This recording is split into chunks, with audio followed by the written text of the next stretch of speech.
Why do Filipinos sing so well? That is a question people around the world have been asking for decades, and it is not just a compliment or a stereotype. It is something that international audiences, talent show judges, music industry professionals, and ordinary people from countries that have never even been to the Philippines have all independently noticed and remarked upon. When a Filipino takes the microphone at a karaoke bar in Tokyo, in Dubai, in Los Angeles, or in London, the room stops. People look up. Something happens that is hard to explain, and even harder to ignore. Think about your own family for a moment. Think about who the singer is, because in almost every Filipino family there is one. Maybe it is your mother, who never trained a day in her life, but can hit notes that trained singers struggle to reach. Maybe it is your Lola, who knows every word to every ballad from 3 different decades and sings them all with a feeling that stops conversation in a room. Maybe it is your cousin at the karaoke machine, the one everybody waits for, the one who makes the whole gathering go quiet when their song comes on. And maybe, just maybe, it is you, standing in front of a microphone, surprising yourself with what comes out of your own body. You have probably wondered where that comes from. Whether it is real, whether there is a scientific reason, or whether it is just something Filipinos say about themselves. Today, science is finally giving us a complete answer. And the answer goes back much further than karaoke machines, much further than OPM radio stations, and much further than colonial church choirs. It goes back tens of thousands of years to a musical civilization built by your ancestors that UNESCO has now recognized as among the greatest in human history. This is the science behind why Filipinos can sing. Let us start with the most important question. Is singing ability something you are born with or something you learn? For a long time, scientists and music teachers debated this endlessly. The popular belief was that singing is purely a trained skill, that with enough practice and the right teacher, anyone can learn to sing well. But modern behavioral genetics research has now conclusively shown that this is only half the story. A landmark study published in the journal iScience analyzed the singing ability of thousands of participants and for the first time demonstrated that singing ability is genuinely heritable. It is passed down through genes from parents to children, the same way height or the shape of your nose is passed down. The study found that genetic factors and the family environment you grow up in contribute equally and significantly to whether you can sing well. Your pitch accuracy, your vocal control, your natural feel for melody. In other words, genes load the gun, and environment pulls the trigger. Now think about that for a second in the context of your own family.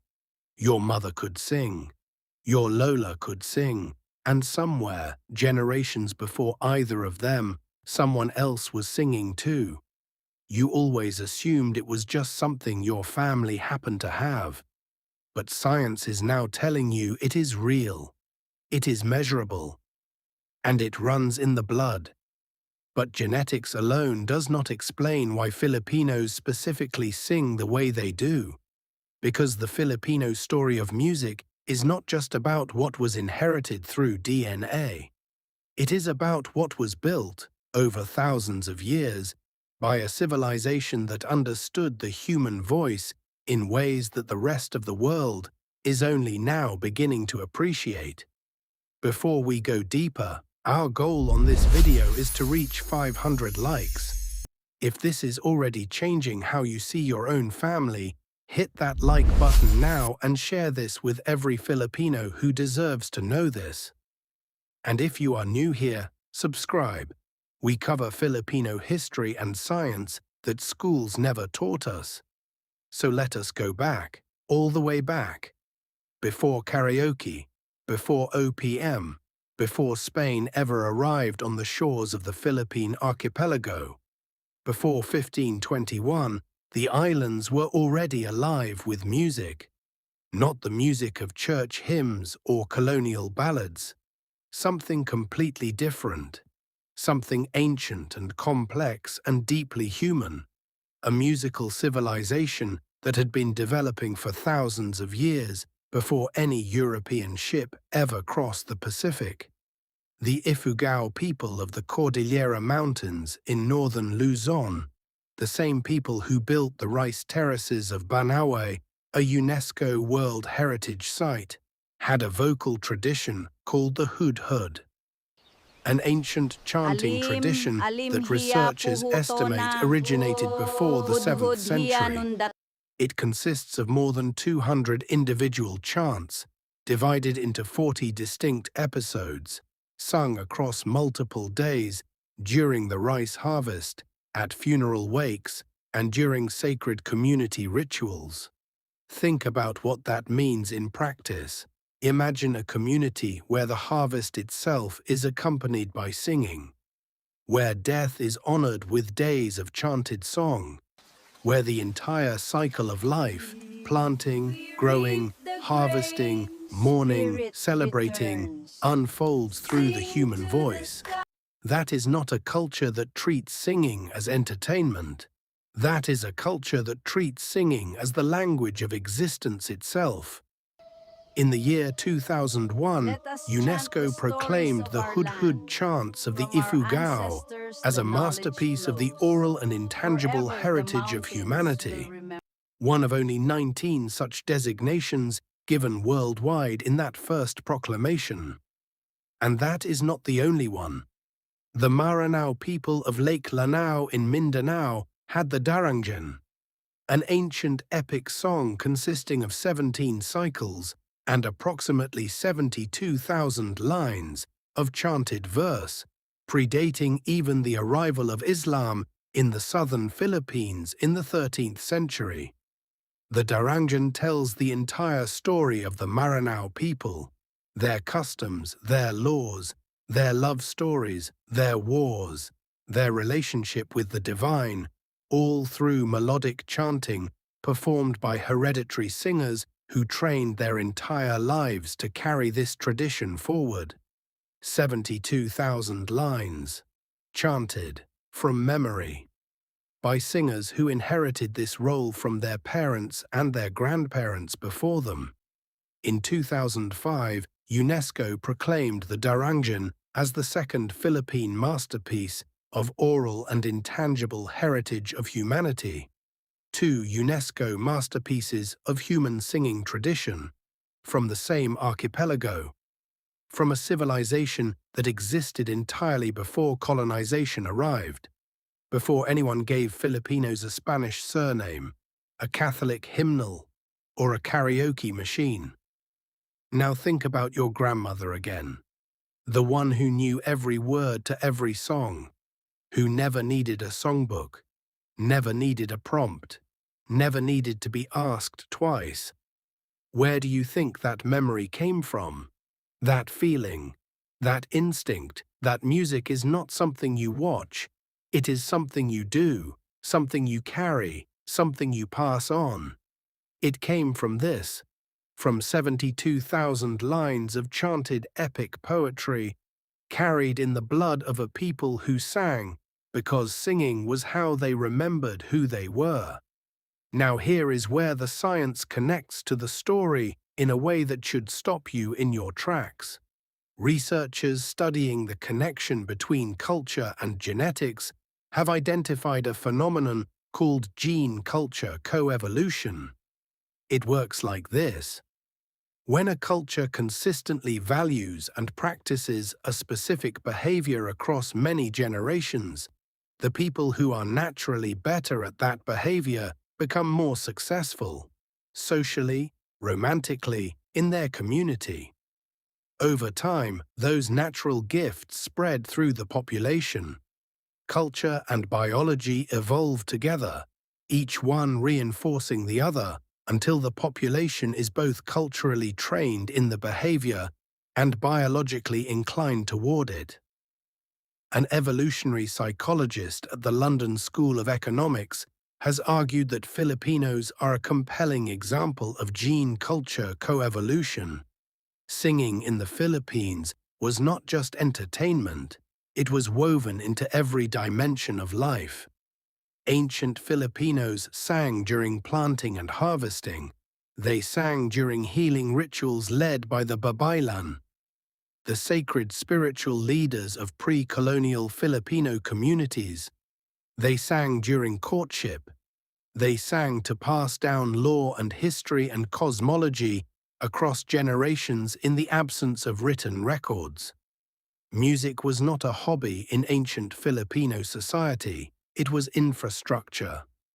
It was how the community remembered its laws, how healers called the spirit back into the sick, how a young man told a family he was worthy of their daughter. And when a behavior is that important, when it is survival, the people who are better at it thrive, and their children carry those gifts forward. Think about the Babaylan for a moment.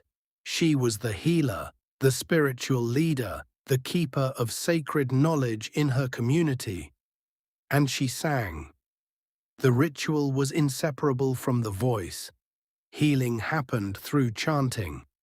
The most important figures in pre-colonial Filipino society were singers, not as a side talent, but as the core of their role. Your ancestors did not separate music from life. They were the same thing. Now let us talk about something hiding in plain sight, something you use every single day without realizing it has been training your voice your entire life.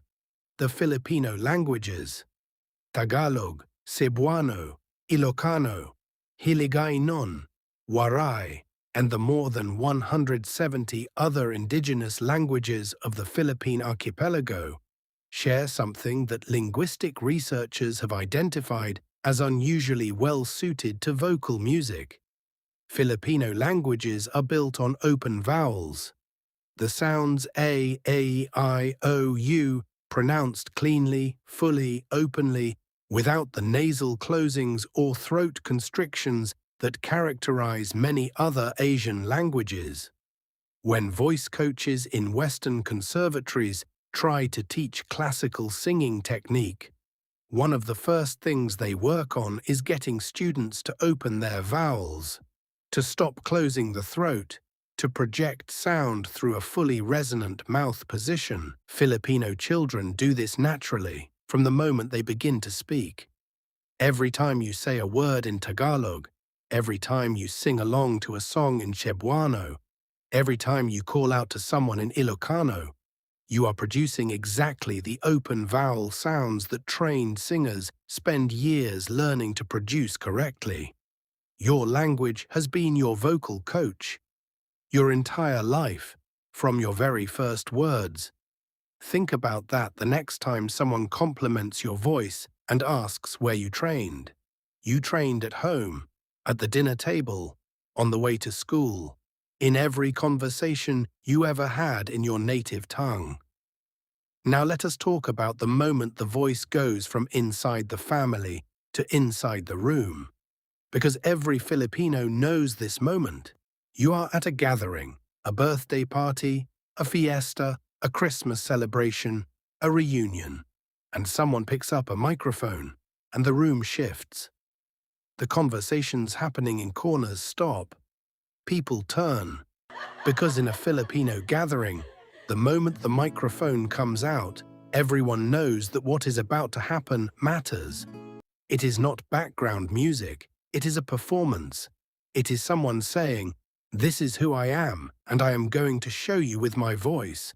The Filipino Fiesta, the Filipino family karaoke night, the birthday party where everyone sings. These are not just traditions. They are, in the language of developmental science, optimal learning environments for the human voice. You grew up in one of those environments. every single week.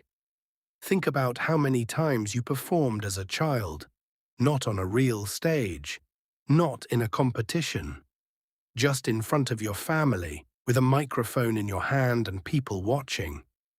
Think about how many times someone clapped for you, told you your voice was beautiful, asked you to sing again. Think about what that did to your relationship with your own voice. That Behavioral science specific, repeated, consistently emotionally shows genuine that encouragement repeated, from the people emotionally whose genuine opinion matters encouragement from most to trusted you. people That plays a is one of the most powerful role powerful in building drivers of confidence. long-term vocal development that behavioral science has ever documented. And Filipino children receive it constantly.